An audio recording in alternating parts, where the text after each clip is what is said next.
Ma fille a écrit « Ne viens pas chez nous pour Noël, mon mari est contre toi ». J'ai souri. Elle ne savait pas que leur maison m'appartenait depuis longtemps. J'ai envoyé un texto et en 1 heure, ma fille se tenait devant ma porte. Je suis content que tu sois là avec moi. J'avais passé 32 ans à construire ma vie dans ce pays. 32 ans depuis que j'étais arrivé de rien, que j'avais travaillé à 2 emplois, économisé chaque centime et finalement acheté ma propre maison. Puis il y a 5 ans, quand ma fille Michelle s'est mariée, j'ai pris ce que je pensais être une décision généreuse. J'ai versé l'apport initial pour une belle maison de 3 chambres pour elle et son nouveau mari, Julien. La maison était à mon nom, juste temporairement. Je leur avais dit, jusqu'à ce qu'ils construisent leur crédit. « Ne vous inquiétez pas », avais-je dit, « nous sommes une famille. » La première année, tout semblait parfait. Michel appelait tous les dimanches. Il m'invitait à dîner. Julien souriait et me serrait dans ses bras, m'appelant papa. J'aurais dû savoir que c'était trop beau pour être vrai. Les changements ont commencé petits. Les appels du dimanche de Michel sont devenus bimensuels, puis mensuels. Quand je suggérais de venir, il y avait toujours une excuse. Julien ne se sent pas bien. Nous avons des projets. La maison est en désordre. J'essayais de ne pas trop y penser. Les jeunes couples avaient besoin de leur espace, n'est-ce pas? Mais ensuite est venu Thanksgiving l'année dernière. J'étais arrivé à leur porte avec ma fameuse tarte à la citrouille, celle que Michel adorait depuis l'enfance. Julien a ouvert la porte, son sourire tendu et mécanique. « Oh, tu es là !» avait-il dit comme si je n'avais pas confirmé 3 fois cette semaine-là. Tout au long du dîner, il avait fait de petits commentaires. Le père de Michel ne lui a jamais appris à ranger derrière lui. J'imagine que certaines personnes n'ont pas appris les bonnes manières à table en grandissant. Chaque pique était livré avec un rire, comme si c'était une blague, mais ses yeux étaient froids. Michel n'a rien dit. Ma fille, qui me défendait autrefois contre les brutes de la cour d'école, est restée là silencieusement, poussant la nourriture dans son assiette. J'ai commencé à remarquer d'autres choses. Quand j'appelais, Julien répondait souvent au téléphone de Michel. « Elle est occupée », disait-il sèchement. « Je lui dirai que tu as appelé. » Elle ne rappelait jamais. Quand je la joignais, nos conversations semblaient précipitées, tendues. Elle parlait par phrases courtes comme si quelqu'un écoutait. Quelqu'un écoutait-il? Il y a 3 mois, j'étais passé à l'improviste avec des photos d'enfance de Michel que j'avais trouvées en faisant le ménage. Par la fenêtre, je les ai vus rire ensemble. La main de Julien sur son bras. Tous les deux détendus et heureux. Au moment où Julien a vu ma voiture, son expression a changé. Il a chuchoté quelque chose à Michel et son visage s'est assombri. Quand ils ont ouvert la porte, la chaleur que j'avais vue quelques secondes plus tôt avait complètement disparu. « Nous ne t'attendions pas », avait dit Julien sans m'inviter à entrer. Je voulais juste donner ces photos à Michel. « Tu ne peux pas débarquer quand tu veux », avait-il interrompu. « Nous avons des limites. » Des limites? Le mot m'avait piqué comme une gifle. Depuis quand un père a-t-il besoin de permission pour voir sa fille? Le mois dernier, j'avais appelé pour demander les plans de Noël. Julien avait répondu. « Nous faisons notre propre truc cette année », avait-il dit platement. « Juste nous deux. C'est important pour notre mariage. »« Mais c'est Noël, » avais-je protesté. « Nous le passons toujours ensemble. »« Les choses changent, » avait-il répondu et raccroché. J'avais pleuré cette nuit-là. Vraiment pleuré. À 63 ans, j'avais survécu à la pauvreté, à un premier mariage abusif, au cancer et à la reconstruction de ma vie dans un nouveau pays. Mais ça, ma propre fille choisissant quelqu'un d'autre plutôt que moi pour Noël, ça a brisé quelque chose en moi. Puis est venu hier, le 23 décembre. J'emballais des cadeaux pour Michel. Oui, je les avais achetés quand même, espérant qu'elle changerait d'avis, quand mon téléphone a vibré, un texto de Michel. Mon cœur a bondi. Peut-être qu'elle appelait pour s'excuser, pour m'inviter après tout. Je l'ai ouvert. « Ne viens pas à notre maison pour Noël. Julien ne veut pas que tu sois là. Respecte notre décision. » J'ai fixé ces mots jusqu'à ce qu'ils deviennent flous. Notre maison, leur maison, la maison que j'avais achetée, la maison qui était encore à mon nom, avec mon argent comme apport initial, mon nom sur l'acte de propriété. Et Julien ne veut pas que je sois là. Je l'ai relu. Pas « Nous avons décidé », Ou « Nous avons besoin d'espace ». Non, Julien ne veut pas de toi. Ma fille n'avait même pas prétendu que c'était son choix. Elle avait jeté son propre père pour un homme qu'elle connaissait depuis 6 ans, alors que je lui avais donné la vie, l'avais élevée seule, avait tout sacrifié pour elle. Quelque chose en moi ne s'est pas brisé cette fois. Ça s'est cristallisé, durci, est devenu clair, froid et tranchant. J'ai souri. Vraiment souri. Pensait-il vraiment pouvoir me bannir d'une maison que je possédais? Croyait-il vraiment que j'étais juste un vieil homme impuissant qui accepterait ce rejet? Mes doigts se sont déplacés sur l'écran de mon téléphone, tapant une réponse. Juste 3 phrases. Simple, direct, dévastateur. J'ai appuyé sur envoyer, puis j'ai attendu. Exactement 53 minutes plus tard, j'ai entendu une voiture s'arrêter dans mon allée. Par la fenêtre de mon salon, j'ai regardé Michel claquer la porte de sa voiture. Son visage était rouge, ses mouvements saccadés de panique. Elle a pratiquement couru vers ma porte d'entrée, frappant dessus avant même que je puisse me lever. « Papa! Papa! Ouvre la porte !» J'ai pris mon temps, lissé mon cardigan, vérifié mon reflet dans le miroir du couloir, l'ai laissé frapper 3 fois de plus avant de finalement tourner la serrure. Elle a fait irruption, essoufflée. « Papa, qu'est-ce que c'est que ça? Tu ne peux pas nous expulser. » « Je ne peux pas quoi, Michel ?»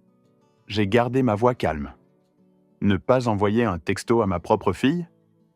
Tu as dit 30 jours pour partir. C'est ce que la loi exige, un préavis de 30 jours. J'ai vérifié. Je me suis versé du thé. Voudrais-tu du thé? Ce n'est pas drôle, c'est notre maison. Nous y avons vécu 5 ans. Je l'ai regardé. Un seul texto, c'est ce que tu penses que c'est? Elle a faibli. Julien pensait juste... Ne le blâme pas pour des mots de ton téléphone. Tu es une femme de 34 ans. Tu as fait un choix. Papa, s'il te plaît, nous ne pouvons pas nous permettre de déménager. Julien vient de quitter son emploi. Tu aurais dû y penser avant de me dire de ne pas venir dans ma maison pour Noël. J'ai vu la compréhension sur son visage. La maison, elle l'avait oubliée. C'était une erreur, mais l'expulsion, c'est extrême. Ce qui est extrême, c'est qu'on me dise que je ne suis pas le bienvenu dans une maison que je possède, que ma fille choisisse de me blesser parce que son mari l'exige. Je ne te jette pas. Papa, je t'aime. Alors pourquoi as-tu envoyé ce texto? Pourquoi ne t'es-tu pas opposé à lui une fois? Elle a détourné le regard, la vérité que nous connaissions toutes les deux. J'ai besoin que tu partes. 30 jours, Michel. La vie est officielle. Après son départ, je tremblais. Qu'avais-je fait? Mais quelque chose de froid et certain est monté. J'ai sorti l'acte de propriété, les papiers hypothécaires. Mon nom. Tout mon nom. Michel et Julien n'avaient rien contribué. Le lendemain, j'ai vu Patricia Henderson, mon avocate. Je veux m'assurer que mon avis d'expulsion est juridiquement hermétique. Elle a lu les papiers. Légalement, vous êtes dans vos droits. Mais êtes-vous sûr? Les conflits familiaux deviennent laids. C'est déjà laid. Je le rends juste officiel. Envisagez une évaluation immobilière et documentez tout dommage. Elle a donné un nom. Bill Morrison. 2 jours plus tard, Bill a inspecté la maison pendant l'absence de Michel et Julien. Ces murs étaient porteurs. Quelqu'un les a enlevés sans permis. Violation grave du code. J'ai fixé l'espace, leur rénovation. Il y a plus. Plomberie refaite sans permis. Dégâts d'eau derrière ce carrelage. Des dizaines de milliers en réparation. Ma maison, mon investissement, il la détruisait. Ce soir-là, Julien a appelé. Comment osez-vous envahir notre vie privée? C'est ma maison, Julien. Vous essayez de nous rendre sans abri avant Noël. Quel genre de père fait ça? Le genre dont la fille lui a dit qu'il n'était pas le bienvenu dans sa propre propriété. Silence. Cette maison est notre foyer depuis 5 ans. Nous l'avons rendue belle. Je récupère ce qui a toujours été à moi. Michel ne vous pardonnera jamais. Vous allez mourir seul. Pas de fille, pas de petits-enfants. C'est ce que vous voulez? Ma main s'est serrée. Vous avez fait des modifications non autorisées, enlevé des murs porteurs, causé des dégâts d'eau. J'ai tout documenté. Son souffle s'est coupé. Vous ne pouvez pas. 30 jours, Julien? J'ai raccroché. Mes mains tremblaient, mais je l'avais fait. Je m'étais opposé. Cette nuit-là, je ne pouvais pas dormir. Vous allez mourir seul. Avait-il raison? Mais ce n'était pas une question de maison. C'était une question de respect, de dignité. À 2 heures du matin, email de Patricia. L'avis a été déposé. C'est officiel. Pas de retour en arrière. Êtes-vous certain? J'ai tapé. Je suis certain. Et envoyé. Pas de retour en arrière maintenant. L'avis du tribunal est arrivé 3 jours plus tard.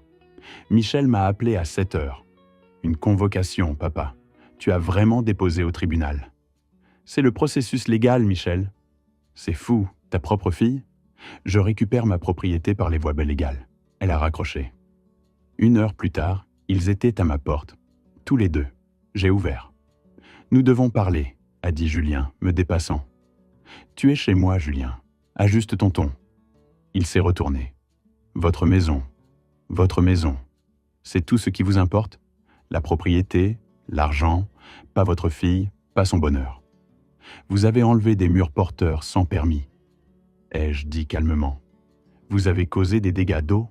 Vous avez probablement dévalué ma propriété de... Nous l'avons améliorée, a-t-il hurlé. Nous l'avons rendue belle. Nous avons transformé cette maison ennuyeuse et démodée en quelque chose de moderne et précieux, et c'est comme ça que vous nous remerciez? Vous l'avez détruite, et vous l'avez fait sans ma permission. Michel s'est avancé, son visage pâle. Papa, s'il te plaît, pouvons-nous juste en parler raisonnablement? J'ai essayé de te parler pendant des mois, Michel. Chaque fois que j'appelais, Julien répondait. Chaque fois que je visitais, on me faisait sentir que je n'étais pas le bienvenu. Et quand j'ai osé m'attendre à te voir pour Noël dans une maison que j'ai fournie, tu m'as dit de rester loin. C'était une erreur. C'était un choix. J'ai regardé ma fille. Vraiment regardé. Tu as fait beaucoup de choix, Michel. Tu as choisi de laisser ton mari m'insulter à Thanksgiving. Tu as choisi d'arrêter de m'appeler. Tu as choisi de me pousser hors de ta vie. Maintenant, je fais un choix aussi. L'expression de Julien a changé. La colère a fondu en quelque chose de calculé, dangereux. « Vous voulez jouer dur ?» a-t-il dit doucement. « Très bien, jouons. » Il a sorti son téléphone, a commencé à taper furieusement. Je poste sur les réseaux sociaux maintenant sur la façon dont le père âgé de Michel l'expulse juste avant Noël. Comment il rend son enfant unique sans abri. J'ai 5000 abonnés, Henri. D'ici demain, tout le monde saura quel genre de personne vous êtes vraiment. Allez-y, ai-je dit, bien que mon estomac se soit serré. J'appellerai toutes les chaînes d'information de la ville. Père Cruel expulse sa fille pendant les fêtes. C'est une excellente histoire. Ils vont adorer. La vérité est aussi une excellente histoire. Couple privilégié détruit la maison du propriétaire sans permission, avec documentation complète de construction non autorisée et milliers de dégâts. Le visage de Julien est devenu rouge. Vous, sortez de ma maison. Nous vous poursuivrons, a-t-il sifflé. Pour détresse émotionnelle, pour tout ce que nous avons mis dans cette maison. Eh bien, avec quel argent, Julien? Tu as quitté ton emploi, souviens-toi? Et Michel? J'ai regardé ma fille. Combien as-tu économisé? Assez pour un avocat qui peut combattre ça? Le silence était accablant. Il vous reste 26 jours, ai-je dit doucement. Je vous suggère de les utiliser pour trouver un nouvel endroit où vivre. Après leur départ, je me suis effondré sur mon canapé, tremblant. La confrontation m'avait tout pris. Les menaces de Julien résonnaient dans mon esprit. Réseaux sociaux, chaînes d'information, humiliation publique. Qu'avais-je commencé? Pendant les 3 jours suivants, j'ai à peine quitté ma maison. J'étais épuisé physiquement, émotionnellement, spirituellement. Je m'étais opposé à eux. Oui, mais à quel prix? J'ai éteint mon téléphone. Je n'ai pas vérifié mes emails. Je n'ai pas regardé les réseaux sociaux. J'avais juste besoin de silence, de paix, de temps pour respirer et me souvenir pourquoi je faisais ça. J'ai passé ces jours dans mon jardin, celui que j'avais cultivé pendant 15 ans. J'ai taillé mes rosiers, arrosé mes herbes, je me suis assis au soleil d'hiver et j'ai laissé le calme me restaurer. Le 3e jour, ma voisine Marguerite est venue avec une cocotte. « Je ne t'ai pas vu depuis quelques jours », a-t-elle dit doucement. « Ça va ?» J'ai failli mentir, failli dire que tout allait bien. Mais Marguerite était ma voisine depuis 12 ans. Elle avait été là quand j'avais suivi un traitement contre le cancer. Elle me connaissait. J'ai des problèmes avec Michel et son mari, ai-je admis. J'ai entendu. Elle a posé la cocotte. Julien a posté quelque chose en ligne. Beaucoup de gens en parlent. Mon cœur s'est serré. Qu'a-t-il dit? Que tu les expulses, que tu es cruel et vindicatif. Marguerite a fait une pause. Mais Henri, je te connais aussi, et je sais que tu ne ferais pas quelque chose comme ça, sans une très bonne raison. Des larmes me sont montées aux yeux. Il l'a retourné contre moi, Marguerite, ma propre fille. Et ils ont endommagé ma maison, celle que j'ai achetée pour eux. Murs porteurs enlevés, dégâts d'eau, pas de permis, des dizaines de milliers en réparation. Les yeux de Marguerite se sont élargis. Oh, Henri! Je ne sais pas si je fais la bonne chose, mais je ne pouvais pas continuer à les laisser me traiter comme si je n'avais pas d'importance. Elle a tendu la main et a serré la mienne. Alors tu tiens bon, tu m'entends? Tu tiens bon. Ce soutien simple, cette croyance en moi, c'était comme de l'eau dans un désert. Je n'étais pas seul dans tout ça. Pas complètement. Le lendemain matin, je me suis réveillé plus fort. Les mots de Marguerite m'avaient donné quelque chose qui me manquait. La validation. Je n'étais pas fou. Je n'étais pas cruel. Je me protégeais. J'ai rallumé mon téléphone. 17 appels manqués de Michel, 8 de numéros que je ne connaissais pas, des dizaines de textos. J'ai commencé à les lire attentivement. La plupart venaient de Michel. « S'il te plaît, appelle-moi. Nous devons arranger ça. Papa, je te supplie. » Mais 3 messages se démarquaient. Ils venaient du téléphone de Julien, mais le ton était différent, plus doux, presque conciliant. « Henri, c'est Julien. Je pense que nous sommes mal partis. Pouvons-nous parler? Juste vous et moi. Je sais que j'ai fait des erreurs. J'aimerais m'excuser correctement. Un café cette semaine? Je me soucie de Michel. Je sais que vous aussi. Réglons ça pour son bien. » J'ai fixé ces messages. Était-ce authentique ou une autre manipulation? J'ai décidé de les ignorer. Mais 1 heure plus tard, ma sonnette a retenti. Julien se tenait sur mon perron seul. Il était habillé simplement, jean, pull, maquillage minimal. Ses yeux étaient rouges, comme s'il avait pleuré. « Je sais que vous ne voulez pas me voir, » a-t-il dit doucement. « Mais s'il vous plaît, donnez-moi juste 5 minutes. » Contre mon meilleur jugement, je l'ai laissé entrer. Il s'est assis sur mon canapé, les mains jointes sur ses genoux, ayant l'air plus petit, vulnérable d'une certaine manière. « J'ai été horrible avec vous, » a-t-il commencé. « Je le sais maintenant. J'étais jaloux, je pense, de votre relation avec Michel, de combien elle vous aime. J'avais l'impression de devoir rivaliser pour son attention et je l'ai très mal géré. » L'excuse semblait répétée, mais il y avait des larmes dans ses yeux. « Je n'ai jamais voulu que les choses deviennent aussi mauvaises, » a-t-il continué. Le texto à propos de Noël, c'était moi étant mesquin et cruel. Michel ne voulait même pas l'envoyer. Je l'ai obligé, et je suis tellement désolé. Je n'ai rien dit, je l'ai juste observé. Je sais que nous avons gâché les rénovations de la maison.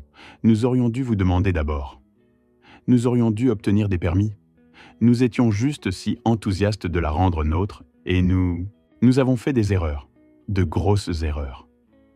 Il a levé les yeux vers moi, les larmes coulant maintenant sur son visage. « S'il vous plaît, ne faites pas ça. S'il vous plaît, ne nous expulsez pas. Nous allons tout réparer. Nous allons obtenir les permis rétroactivement. Nous allons payer toutes les réparations. S'il vous plaît, ne prenez pas notre maison. » Notre maison, c'était encore là. « Je ferai n'importe quoi, » a-t-il chuchoté. « Je m'excuserai publiquement. Je supprimerai tous mes posts sur les réseaux sociaux. Je signerai quelque chose disant que j'avais tort, que vous êtes un père merveilleux, tout ce que vous voulez. » J'ai senti quelque chose de froid s'installer dans ma poitrine. Ce n'était pas du remords, c'était du désespoir. Il m'offrait n'importe quoi sauf la seule chose qui comptait. « Aimez-vous ma fille, Julien ?» Il a cligné des yeux, surpris. « Bien sûr que je l'aime. » « Alors pourquoi avez-vous passé la dernière année à l'isoler de son père? Pourquoi avez-vous intercepté mes appels? Pourquoi l'avez-vous fait se sentir coupable de vouloir me voir? Je n'ai pas... » « Ne me mentez pas. Pas maintenant. » Je me suis penché en avant. « Vous voulez que j'annule l'expulsion? Très bien. Voilà ce dont j'ai besoin. J'ai besoin que vous me respectiez vraiment, que vous arrêtiez de me traiter comme une menace, que vous laissiez Michel avoir une relation avec son père sans la faire se sentir coupable à ce sujet. » Son visage a changé, juste pour une seconde. Je l'ai vu, l'éclair de colère, de résistance. Il ne voulait pas abandonner ce contrôle. « Je peux faire ça !» a-t-il dit, mais sa voix était tendue. « Non, vous ne pouvez pas. » Je me suis levé. « Parce que vous ne me voyez pas comme une personne, Julien. Vous me voyez comme une compétition, comme un obstacle. Et rien de ce que je ferai ne changera jamais ça. Ce n'est pas vrai. L'expulsion tient. Il vous reste 23 jours. » Ses larmes ont disparu instantanément. Le masque est tombé. « Vous allez le regretter, vieil homme. Michel ne vous pardonnera jamais. Vous passerez le reste de votre vie seul, vous demandant pourquoi votre fille n'appelle pas, pourquoi elle ne visite pas, pourquoi vous ne rencontrez jamais vos petits-enfants. Sortez. » Il est parti, claquant la porte derrière lui. Je me suis assis dans le silence, mon cœur battant la chamade, mais je me sentais clair, certain. Julien venait de me montrer exactement qui il était. Les larmes, l'excuse, la vulnérabilité. Tout était une performance, de la manipulation. J'avais failli tomber dans le piège. Cet après-midi-là, j'ai appelé Patricia Henderson. « Le gendre vient d'essayer de me manipuler pour que j'abandonne l'expulsion », lui ai-je dit. « Ce n'est pas surprenant. Comment avez-vous répondu ?» J'ai dit non. Bien. Je pouvais entendre l'approbation dans la voix de Patricia. « Henri, je veux que vous sachiez. Je fais ça depuis 25 ans. J'ai vu beaucoup de conflits de propriété familiale, et d'après mon expérience, les gens qui se battent le plus fort sont généralement ceux qui ont le plus à cacher. Que voulez-vous dire ? Je pense que vous devriez engager un détective privé, enquêter sur le passé de Julien, ses finances, parce que quelque chose me dit qu'il y a plus ici qu'un simple drame familial. Un détective privé, ça semblait extrême. Mais encore une fois, il y a 1 mois, expulser ma fille semblait extrême aussi. Envoyez-moi une référence, ai-je dit. Ce soir-là, Marguerite est revenue, cette fois avec sa sœur, Carole, que j'avais rencontrée quelques fois au fil des ans. Nous avons entendu que Julien était passé, a dit Marguerite. Ça va ? Je vais bien. Il a essayé de me manipuler, ça n'a pas marché. Carole, une directrice d'école à la retraite avec des yeux vifs et aucune patience pour les bêtises, a hoché la tête avec approbation. Bien. Ce type est une mauvaise nouvelle. J'ai vu son genre avant. Doux comme du miel quand il veut quelque chose, vicieux quand il ne l'obtient pas. Pensez-vous que je fais la bonne chose ? Je pense, a dit Carole fermement, que vous vous protégez de quelqu'un qui n'a pas vos meilleurs intérêts à cœur. Et c'est toujours la bonne chose. Leur soutien signifiait tout. Je n'étais pas un père cruel. Je ne réagissais pas de manière excessive. Je me défendais contre quelqu'un qui essayait systématiquement de m'effacer de la vie de ma fille. Et je n'allais pas m'arrêter maintenant. La détective privée, une femme nommée Sharon Rivera, est venue chez moi 2 jours plus tard. Elle avait la quarantaine, professionnelle, avec une manière directe que j'appréciais. « Patricia Henderson parle très bien de vous », a-t-elle dit, installant son ordinateur portable sur ma table de cuisine. « Elle a dit que vous aviez besoin d'informations sur votre gendre. » J'ai expliqué la situation, l'expulsion, la manipulation, les changements de personnalité soudains de Julien. Sharon a pris des notes. « Connaissez-vous le nom de famille de Julien ?»« Moreau. Julien Moreau. Emploi précédent ? » Je me suis rendu compte que je ne savais presque rien du passé de Julien. Il avait travaillé dans une entreprise de marketing quand il avait rencontré Michel, mais je ne me souvenais pas du nom. Il avait quitté le mois dernier pour démarrer sa propre entreprise, mais je n'avais jamais entendu de détails sur ce qu'était vraiment cette entreprise. « Je vais découvrir ce que je peux, » a dit Sharon. « Donnez-moi une semaine. » 4 jours plus tard, un samedi matin, ma sonnette a retenti à 9 heures. Michel et Julien se tenaient là, ensemble. Mais cette fois, leur comportement entier était différent. Michel avait l'air déterminé. Julien avait un dossier dans les mains et un sourire sur son visage. Chaleureux, authentique, le genre qu'il me donnait la première année de leur mariage. « Papa » a dit Michel, « nous voulons nous excuser correctement. Pouvons-nous entrer ?» Quelque chose semblait faux, mais je me suis écarté. Ils se sont assis sur mon canapé, proches l'un de l'autre, présentant un front uni. Julien a ouvert son dossier. « Nous avons réfléchi à tout ce que vous avez dit, a-t-il commencé, sa voix douce comme du miel.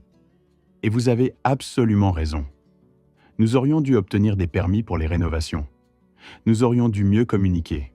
Nous aurions dû vous traiter avec plus de respect. » Il a fait glisser des papiers sur ma table basse. Nous avons contacté 3 entrepreneurs. Ce sont des devis pour tout réparer. Les murs, les dégâts d'eau, obtenir les permis rétroactivement. Nous sommes prêts à payer pour tout. J'ai regardé les devis. 43 000 € au total. Avec quel argent ? Ai-je demandé doucement. Michel s'est éclairci la gorge. J'ai été approuvé pour un prêt personnel. Tout est arrangé. Un prêt ? J'ai regardé ma fille. Tu vas t'endetter pour réparer les dommages que vous avez causés à ma maison ? C'est la bonne chose à faire, a-t-elle dit. Et papa, nous voulons acheter la maison officiellement. Nous allons obtenir une hypothèque, te payer la juste valeur marchande, tout rendre légal et approprié. J'aurais dû ressentir du soulagement. C'était une solution, un moyen de mettre fin au conflit, de garder ma fille dans ma vie et d'être compensé pour la propriété. Mais quelque chose dans les yeux de Julien m'a fait hésiter. Un éclat de triomphe, de certitude qu'il avait gagné. C'est très généreux, ai-je dit lentement. Mais l'expulsion tient. Le sourire de Julien s'est légèrement tendu. Henri, nous essayons d'arranger les choses. Nous vous offrons tout ce que vous avez demandé. Je n'ai pas demandé d'argent, j'ai demandé du respect. Et nous vous le donnons. Sa voix s'est légèrement élevée avant qu'il ne se reprenne. Nous sommes ici, n'est-ce pas ? En train de nous excuser, de proposer de tout réparer. Que voulez-vous de plus ? Je veux que vous le pensiez vraiment. Silence. Michel s'est penché en avant. Papa, s'il te plaît, c'est notre rameau d'olivier. Notre façon de te montrer que nous sommes sérieux quant au changement. Mais nous avons besoin que tu nous rencontres à mi-chemin. Annule l'expulsion. Laisse-nous faire les réparations. Laisse-nous acheter la maison et nous pourrons tous avancer. Comme une seule famille heureuse ? Ai-je demandé. Oui, a dit Julien rapidement. Trop rapidement. Je me suis levé et marché jusqu'à ma fenêtre et regardé mon jardin. Si j'annule l'expulsion, ai-je dit doucement, qu'est-ce qui change vraiment ? Vous penserez toujours que c'est votre maison. Vous m'en voudrez toujours d'avoir affirmé ma propriété. Et finalement, nous serons de retour ici avec vous me traitant comme un inconvénient et moi me demandant où ma fille est partie. Ce n'est pas juste, a commencé Michel. N'est-ce pas ? Je me suis retourné pour leur faire face. Julien, sois honnête. Si j'annule cette expulsion, m'accueilleras-tu vraiment dans vos vies ? Cesseras-tu d'intercepter les appels de Michel ? M'inviteras-tu pour Noël l'année prochaine sans que j'aie à supplier ? Il a ouvert la bouche, l'a fermée. Son masque glissait. Tu ne peux même pas dire oui, ai-je dit doucement, parce que vous me demandez de faire semblant. Julien a explosé, se levant. Vous voulez que je fasse semblant que tout va bien, que nous sommes les meilleurs amis, que j'aime avoir mon beau-père planant sur chaque aspect de nos vies. Voilà, la vérité. Je ne plane pas, ai-je dit calmement. J'existe. Et tu ne peux même pas tolérer ça. Michel s'est levé aussi, son visage angoissé. Papa, il ne voulait pas dire... Si, il le pensait. J'ai regardé ma fille. Il pensait chaque mot, et tu le sais. Julien a attrapé son dossier, son visage rouge de rage. Nous avons essayé d'être raisonnables. Nous avons essayé de faire un compromis. Mais vous êtes juste un vieil homme amer et solitaire qui ne supporte pas que votre fille ait un mari maintenant, qu'elle ait choisi quelqu'un d'autre. Ça ne me dérange pas qu'elle t'ait choisi, Julien. Ce qui me dérange, c'est que te choisir signifiait m'effacer. Nous en avons fini ici. Il a claqué. Viens, Michel. Mais Michel n'a pas bougé. Elle est restée là à regarder entre nous, son visage déchiré. Michel, a dit Julien vivement, allons-y. Peut-être, a-t-elle commencé, peut-être que papa a raison. Tu es sérieuse en ce moment ? La voix de Julien est devenue glaciale. Après tout ce que j'ai fait pour toi, après que je t'ai soutenu, que j'ai construit une vie avec toi, tu vas prendre son parti ? L'ultimatum était clair. Choisis-moi ou choisis ton père. J'ai regardé le visage de ma fille. Je l'ai vu lutter. Je l'ai vu faire son choix. Nous devrions partir, a-t-elle dit doucement. Ils sont partis. Je me suis tenu dans mon salon vide, tremblant. Pas de peur, de rage, de la pure audace de leur manipulation. Ils étaient venus ici en prétendant faire la paix.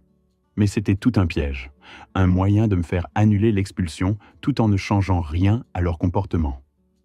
Mais j'avais vu à travers. Et maintenant, j'étais plus certain que jamais. Je faisais la bonne chose. Sharon Rivera m'a appelé le lendemain matin. « Henri, j'ai vos informations sur Julien Moreau. Nous devons nous rencontrer aujourd'hui. » Dans son bureau, Sharon a fait apparaître des fichiers. Julien Moreau n'est pas qui il prétend être. Son travail de marketing a duré 3 mois avant qu'il ne soit renvoyé pour détournement de fonds. L'entreprise l'a juste licencié et mis sur liste noire. Je me suis senti froid. Michel ne sait pas ça. Il y a plus. Après ça, renvoyé d'une entreprise immobilière pour avoir falsifié des signatures. Même motif. Faute financière. Il doit plus de 60 000 euros. 60 000 euros. Et il avait quitté son emploi pour démarrer une entreprise. Une dernière chose. J'ai trouvé des preuves que Julien a fait des recherches sur la possession adversative. Il a cherché combien de temps quelqu'un doit vivre dans une propriété avant de pouvoir la revendiquer. Les pièces se sont assemblées. Ce n'était pas un drame familial, c'était du vol. Vous documentez tout et vous vous assurez que cette expulsion est effectuée. Ce soir-là, j'ai invité Michel à dîner, seul. J'ai posé le dossier sur la table. J'ai engagé une enquêtrice pour examiner le passé de Julien. Son visage est devenu blanc. Tu as fait quoi? Lys, j'ai regardé son visage pendant qu'elle parcourait les pages. Les licenciements, le détournement, la dette, les recherches immobilières. Ce ne peut pas être vrai, a-t-elle chuchoté. Il t'a menti. Il planifie ça, Michel. Il essaie d'établir une revendication sur ma propriété. Elle s'est levée. Je dois lui parler. Elle a attrapé le dossier et est partie. 3 heures plus tard, un texto. Nous devons parler tous les 3, demain. Le lendemain, ils sont arrivés séparément. Michel avait l'air épuisé. Julien semblait acculé. « Est-ce vrai ?» a demandé Michel. « Le détournement, les licenciements, la dette ?» Ces rapports sont biaisés. Je n'ai rien fait de mal. 60 000 euros de dette, Julien. Et rechercher comment voler la maison de mon père? Son silence était l'aveu.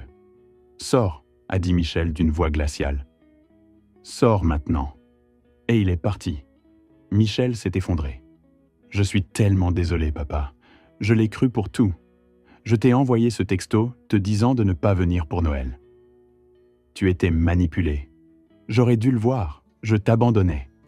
Tu es ici, maintenant. Je ne mérite pas ton pardon. Peut-être pas, mais tu l'as quand même. » Michel a déménagé. Elle a demandé le divorce. Julien a tout essayé. Larmes, rage, promesses, menaces. Mais elle est restée ferme. Julien a refusé de quitter. Mais quand le shérif est venu, il est parti en hurlant. La maison était détruite, 43 000 euros de réparation. Mais elle était à moi à nouveau. 2 semaines plus tard, Julien me poursuivait pour enrichissement sans cause. Patricia Henderson a ri. Ce sera rejeté. Et ça l'a été. Le juge a même ordonné à Julien de payer mes frais. Il a déclaré faillite 3 mois plus tard. La maison s'est vendue 6 mois après. J'ai fait un bénéfice. Assez pour sécuriser ma retraite. Michel m'a aidé à emballer. Je ne t'ai jamais remercié pour ne pas avoir abandonné, pour t'être battu même quand ça signifiait te battre contre moi. Je ne suis pas beaucoup de père. Elle a souri. Un vrai sourire. 1 année est passée, puis une autre. Avec l'argent de la vente, j'ai voyagé au Japon pendant 3 semaines. J'ai envoyé des cartes postales à Michel. Marguerite m'a convaincu de rejoindre son club de lecture. Je me suis retrouvé entouré de femmes fortes qui refusaient de devenir invisibles. Michel venait dîner tous les dimanches. Elle avait commencé la thérapie pour travailler sur les années Julien. J'étais désespéré d'être une bonne épouse. Je pensais que soutenir signifiait être d'accord avec tout.